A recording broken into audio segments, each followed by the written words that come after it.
we're here at Shoe Healer in Doncaster, and one of our customers has brought in this beautiful old pair of churches in Cordovan. Now, he's actually bought these second hand from eBay, and he's had them a while, and unfortunately one of them has broken round the back there. Look, that binding has come away, the hide has dried up, and it's split, and this is just something that can happen. You've got to watch out for when you're buying old shoes from the internet, from eBay or any of the other sites. Just be careful. You don't know how old these shoes are, and even when they say, oh, they're brand new, they've hardly been worn. They're brand new, but 40 years old, and the fact that they've never been out of the box and they've been left under some bed and they've been there all these years drying up, aging. The shoe starts to age the second it's made. It starts to deteriorate. So it's got to have some hide feeding, it's got to have some cream on it to keep it nice and supple and wearable. So we are going to do something with this. I don't know what we're going to do because it's a bit of a mess, but we're going to put some sort of lining around the back and see if we can bond this back to it. I don't know that we can stitch it because it's so brittle, but we'll have a try and see what we can do, and we'll get you the pictures when we've done it. We're here, we're just having a look at what we can do. So what I've done here is I've pulled the lining down. Look, the back lining round the counter. This is the counter, so the inner lining round there is still good. I've pulled it down like that there, look, and then we've got some webbing here, really strong and quite thin webbing. We're going to put the webbing in there like that, and we'll just try and show you what we're doing, because I think this will turn out. I don't know how it'll turn out, but I think it will turn out okay. So we'll put the webbing in there.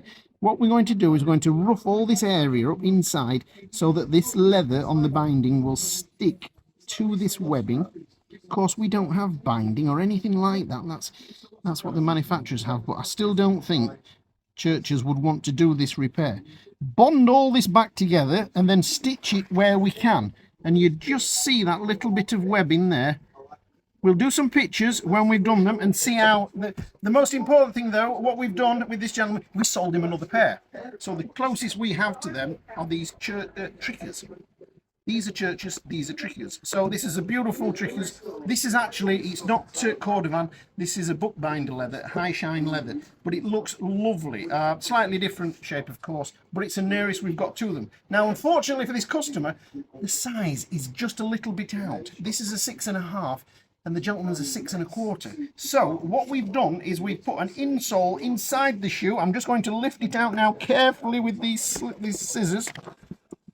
This is the insole material that is inside your proper Trickers. This is the same material. So what we've done is we've fastened the original insock with a new heel puff underneath, a new sponge underneath. We've fastened that together. That will go inside the shoe and take up that little bit of extra room in the shoe, take up a little bit of volume. Now, we could stick these in, but by leaving them loose, and when I say loose, they're never going to fall out, we can always go to them and put another insole underneath in summertime when his feet have shrunk a little bit, and then when his feet get warm in summer, he can take that out and it just looks like it left the factory. Hello, we've got the repair done on this church's shoe. We've glued a piece of ribbon round the inside of the shoe, and then we've stitched low down to catch the ribbon, and then we've stitched high up. I've managed to get a stitch around the top and inside. Look, this is not a beautiful repair. This is just something that we could do. You would walk into a dozen shops and nobody would want to do this repair because really there's no money in it. And of course, you know, I can charge £30 for this repair, and I've quite enjoyed doing it really, but still there's no money in it. By the time you take the VAT off, which would be 20%, you know, £5 or £6 off of that, and then all my expenses that we have here in the shop. But before somebody says, oh yes, so-and-so could have done a better repair, I'm sure they could, but what they'd have to do first of all is get hold of the binding, and there might be time and effort that goes into that, getting hold of the right components from the manufacturer, if they'll let you have them. That's just, you know, and what, it's an old shoe, it's a lovely old shoe, but really it doesn't have a lot of value. So that's a repair that we've done. It's the best possible repair that I can do, and it's not perfect, but it gets the shoes out worn again.